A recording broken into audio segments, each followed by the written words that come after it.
Hey guys, welcome back to the channel.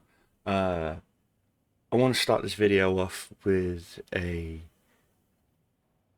a bit of a sad note. We've lost a couple of legends this week already. We've lost the immortal and legendary Chuck Norris, and we lost Xander from Buffy.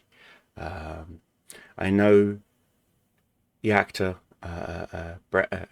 Brandon, he had his ups and downs with substance abuse and whatnot, stresses from being a well-paid actor in a very famous show. It's going to crack out even the most strongest of minds and bodies. And so, with that said, I just want to open this video up with a little prayer. And please understand, if this isn't for you, you can skip this part. But if it is, please just stick around. Father up in heaven, please welcome into your loving embrace two of our finest.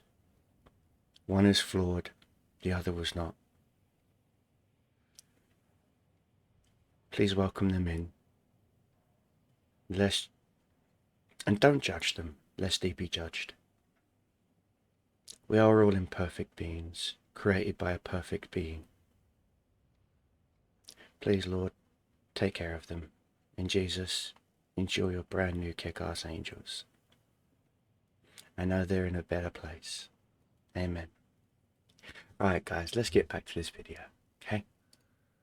Hi guys, and today we're going to be talking about the haul I got from the St. Patrick's Day loot boxes.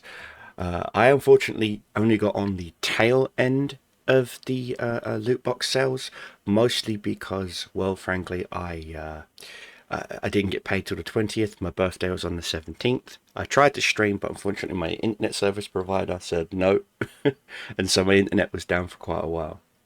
So what I'm going to do is I'm going to show you the haul that we got, and yeah, now bear in mind some of the resources I got from the boxes I've already spent, namely the credits. We were at, I think it was 16 or 17 million credits. I'm now down to 3. Ouch, I know. And you're thinking, how can you lose that much credits? I'll explain. Okay, so we already pre-owned the E77 beforehand, and we didn't actually get any E77s. I was honestly thinking that we would get at least one E77, which would give us a little bit of a kick in the pants for gold. But unfortunately, we didn't, so that kind of sucks. However, oh, that's right, I am missing one other tank. One moment, I need to adjust this. This will not stand. Oh, no, no, no. We cannot have this. We cannot have this at all. Heavy tank, tier 8. Where are you? There you are. Okay. Save playlist. Alright, here we are. Sorry about that, guys. So, how did I go through that many credits? Well, right there. I need to purchase, hardening, turbo. I need to purchase certain things for the tanks, and at 600,000 credits each, it all actually adds up, my friends. It all actually adds up. So there's one. Okay. That's 1.2. And that's 1.8 million credits. Right there. 1.8 million credits. Gone. Just like that. Just per tank on average. But so the reason why I really wasn't so about the Skoda T56 is I own it before, I own it on the North American account, and it's meh there and it's meh here. The Project Ion, which is a T56 just with a really cool fancy skin, was an event tank that you could get from my previous set of loot boxes, and this was the only one I got. This is before they added the pity system, so. And no, I am never getting rid of the Project Ion. They're both the exact same tank. I'm not even kidding you. They are the exact same tank. Only one has a fancy skin. The other one does not. That's it. They're just the same tank. And it is a tier 8 two-shot autoloader. And yeah, that's pretty much it. E77 standard shot tank. This is my E75 crew that originated from my Tiger 1 to my Tiger 2, then my E75, and now they just float between my E75 and my E77. Now, here we go. The Panzerneck. This tank, even though technically it does have dual set of tracks, it does not have the dual track mechanic, which makes no sense. Why would you add something like this and then not add a dual track mechanic system? The only thing that this tank has going for it, in all actuality, is the armor. I'm not even kidding you. If we actually take a look at the about vehicle and we take a look at its armor profile, it has some really trollish armor. If you are hull down, this thing is it's a beast. Yeah, they're going to try and aim for your commander's cupola, so that's why you just stick your barrel up, you know, in between your shots. And if you're literally pushing the max of your if you're pushing the max of your depression, oh yeah, see, that's a tier 9. It's a tier 9 shooting at you. So let's throw a tier 10 in there, shall we? Let's throw a tier 10 heavy, because you are heavy, and it's most likely going to be a Soviet heavy you're going to come across. Let's throw an IS-7 in there. Okay, IS-7. Look at that. And with his premium rounds. HE. Nothing. Nothing. You are a beast, but from the side, you're paper. Front, beast. Side, paper. Rear, paper. Arty as well will wreck you. Okay? So make sure that your artillery's safe, because only 30 millimeters, even my... So even if I go here, we go artillery, and we go tier 7, German, and we use my Grilly HE. Yeah, see? You will get hammered. AP, go right through 100%, 100%. Yeah, it's 100%. See? 100% no matter what. You will get hammered. So please make sure that you're arty safe in this tank, because you're not. So don't stay out in the open. Stay arty safe. Alright? Other than that, hold down, beast. Now the Brion. This is an interesting tank. Its armor is extremely trolly. I'm not going to lie. On paper, it looks really... Look at that lower plate. That lower plate is so trolly. So trolly. Yes, granted, your observation device, you know, is a 0-hit box. Same as your but yes, and I'm using artillery. And again, be careful. Arty can pen you in the top of your turret. Okay, so make sure an Ares doesn't get above you. Make sure any form of auto loader doesn't get above you. But straight up, work at a ridge line. This thing is a beast. A beast. Oh, I so can't wait to try and use it. I really can't. So that's the Brinon, and then we picked up the actual tank, one of the tanks I really did want, which is the Tiljäger, and that's because this is an interesting tank destroyer. Yes, this is my Scorpion G crew. As you can see, this is my Scorpion G crew, or Scorpion crew, and it's an interesting tank destroyer. And I say it's interesting because if we actually take a look at its soft stats. Okay, now bear in mind this is with my current crew. Okay, with my current crew. Okay, and we take a look. Yes, it's got no armor. Okay, absolutely anything will penetrate this thing, and I truthfully mean anything. I will pick another tank destroyer real quick, and of course we'll go with the we'll go with the the Phoenix. I wish I had a Phoenix. Yeah, you've got no armor. You've got no armor. But the thing I wanted to point out, and I'm going to move myself over real quick, is 0.25 dispersion, 3,320 damage in a sniper tank destroyer. Okay, I can probably get that rate of fire down to about 6. Flat 7 easy. Maybe into the 6s. 268 pen, 450 alpha. No armor, unfortunately. 4 second suspension repair time. Okay, which is not too bad. The camo factor is what really hurts this tank. 31 stationary, 20 on the move. Not bad. 448 view range. I'm going to have to play this thing as a support sniper, which means I'm going to... I'll find a playstyle that works with this tank. I really will. But the thing that got me really going, oh, I forgot to look it over, is the mobility. Take a look at the power to weight, 17.88. That's pretty nippy for a tank destroyer. And it's got some really good terrain maintenances. And so I think this is going to be a really good... It's going to be a learning curve. There's always going to be a learning curve. And then the other tank destroyer is the Latschliff 120. I hope I'm pronouncing that correctly. If I'm not, I'm sorry if I butchered it. This doesn't get the hydro pneumatic system. I just don't think it does. But yeah, this thing is basically a box cut in half with a gun strapped to it. It of course is clearly Swedish in design. Looks like a wedge of cheese. I don't think I'm going to enjoy playing this, but I'm not going to approach playing this tank with any kind of preconception of whether the tank is good or not.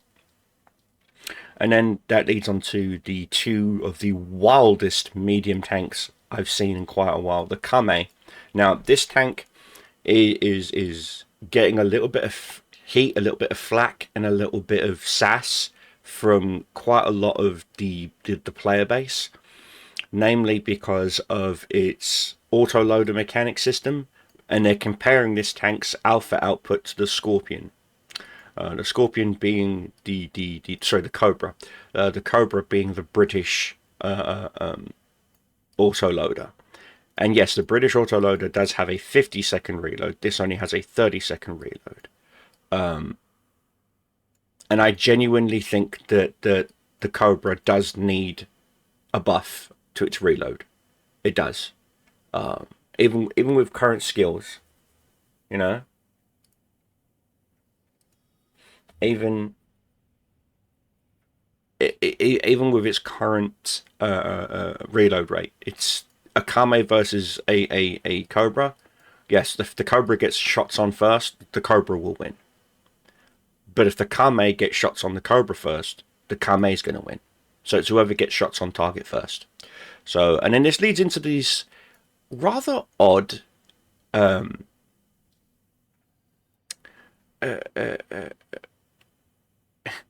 how can I put this nicely? It leads into this rather odd into this rather odd Czech dual-barreled tank. As far as I know, this is the only way to obtain this tank is through these loot boxes. I've not seen them in the wild yet, but they're gonna be now that the event's done and dusted and people have got their tanks.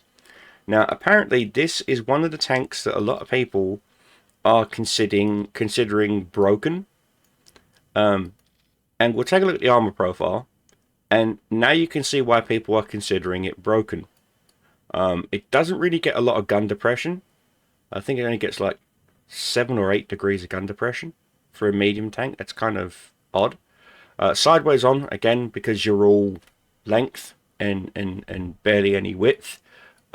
You side on are basically food for high tier tank destroyers. But even the Phoenix, okay, so let me swap that out for a medium. Where are you? British Cobra. Okay, so even a Cobra is gonna have a hard time penning you.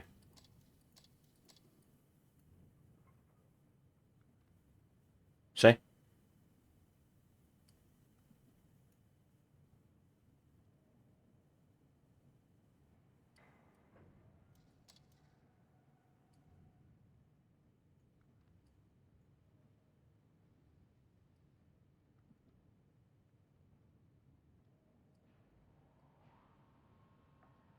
This is absolutely insane. Right, so penetration chance. Here we go. See?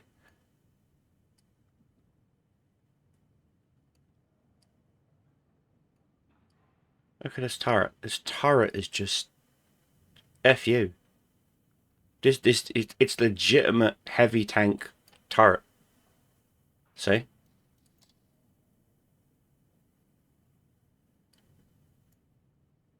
Look how trolly it is. Wow, just mind-boggling. And so yeah, that's the tank hauls that I picked up. Not the Iron, of course, but or the E77. I already had those, but I'm just showing them to you. We also picked up a ton of boosters in here. We also picked up a ton of books. Let me go to my depot real quick. We picked up a ton of just checking my drops real quick. 35 tokens. Okay. I've been at 35 tokens for a while again. It's doing it to me again where the tokens just don't add. They don't stack. It's fine. It's fine. It's fine. It's fine. Alright, so crew books. So we picked up a ton of universals, 2 universal guides. Yeah, and not going to complain about that. But we also picked up over 300,000 free EXP. So that is a bonus. Move me across.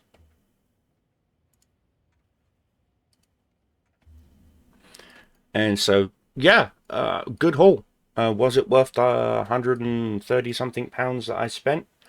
To get these many bond generating tanks? Absolutely.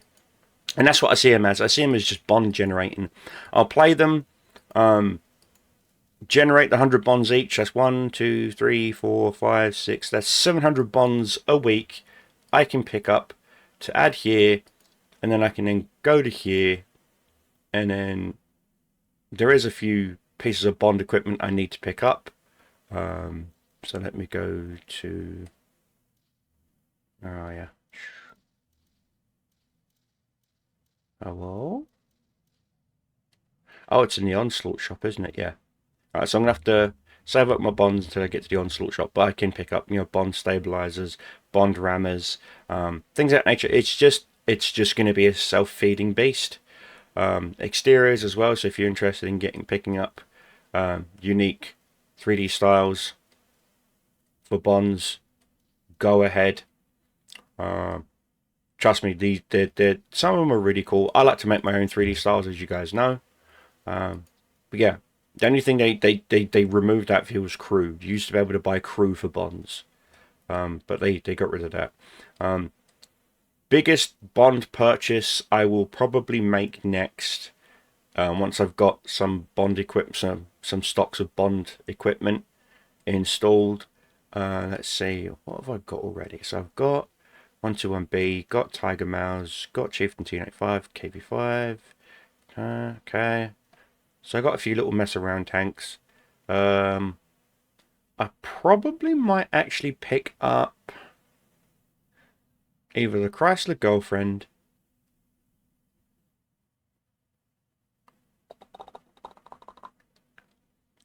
or I might pick up the M60. Probably the M60.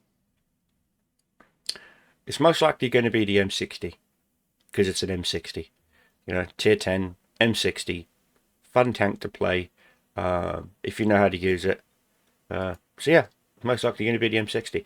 And I've got, not including other, like if I can go to here real quick, go to my vehicles, like so, and then go bond. There you go. Look at all these bond vehicles I've got. And if I just play all these vehicles just to get the 100 bonds each tank, okay, right there, 100 bonds weekly, okay, 2, 3, 4, 5, 6, 7, 8, 9, 10, 11, 12, 13, 14, 15, that's 1500 bonds a week. Shaching, shaching, shaching, shaching, shaching, shaching, shaching. Do you see? I will quite literally have plus bonds you're going to get from This is the event battle pass. I don't think there's going to be bonds in here. No, it's just mostly... Oh, wait, no, there is bonds. Yeah, so there's 400, 600, 1,000. There's 1,000 bonds. Plus crew. I haven't started this battle pass yet. But you see the point I'm trying to make. So you can, in theory, just breeze through the bond store and not worry about certain things. There are certain tanks that create bonds that are going to be a pain in the ass to get bonds with, namely Peacekeeper, simply because it's a horrible tank. Sorry, not sorry, but it is an absolute horrible tank. I very rarely play this thing. SBHT, absolutely love this tank. Absolutely love it. There are going to be certain tanks where you're just going to be getting those bonds pretty quick, and then there's going to be tanks where it's going to be almost impossible to get the bonds. Tanks that's going to be almost impossible for me to get the bonds in is going to be the Peacekeeper, Young Bing, and these the Swedish tank destroyer. Personally, is what I think. The Udez 03 it's actually not a bad tank. I actually do enjoy this tank. 3-shot autoloader. Interesting vehicle. It really is an interesting vehicle. And yeah, it's a fun little vehicle. But yeah, I keep them for bonds. So I'm just going to do this. There are certain tanks that I can't use because the modes aren't there anymore, like the E4 and the BZ75, because the event's over. But I'm going to keep them anyway because you're just going to end up getting them back anyway, so I'm going to keep those. But yeah, that's how I get my bonds, because people keep asking me. They see my bond amount keep going up and up and up and up and up and up, and they're like, what am I doing to get the bonds? Just play the game. Play the game with the right tanks. Like, everyone knows the Panzer Ecken 1, this one, is by far my favorite sniper tank. I'm not even kidding you. It's slowly but surely, but don't call me Shirley, creeped up on me as being my favorite sniper tank. I get 3K, 4K games with this tank consecutively, easy. As long as you just stay self and just snipe. 0.24 accuracy. Yes, 0.24. 0.24 accuracy. Cherry. I am hoping to try and get a little bit more accuracy out of certain tanks. Like the Kame, this thing has got no chance of getting its accuracy down. But Teljäger, 0.25 accuracy. Again, we're going to have fun playing some of these tanks, and then some of the tanks are going to be absolute chaos. But we're going to have fun no matter what. Anyway, guys, I just wanted to show you the haul, how I get certain things done, and get a video done for you guys. Anyway, thank you for hanging out. You guys are awesome. And you didn't skip the prayer, did you? Did you? You did, didn't you? That's okay. Doesn't bother me, mate. Anyway, guys, stay safe. Keep your shows flying. Keep your enemies dying. Cobra Commander is out. I'll see you guys in the next one. Ciao.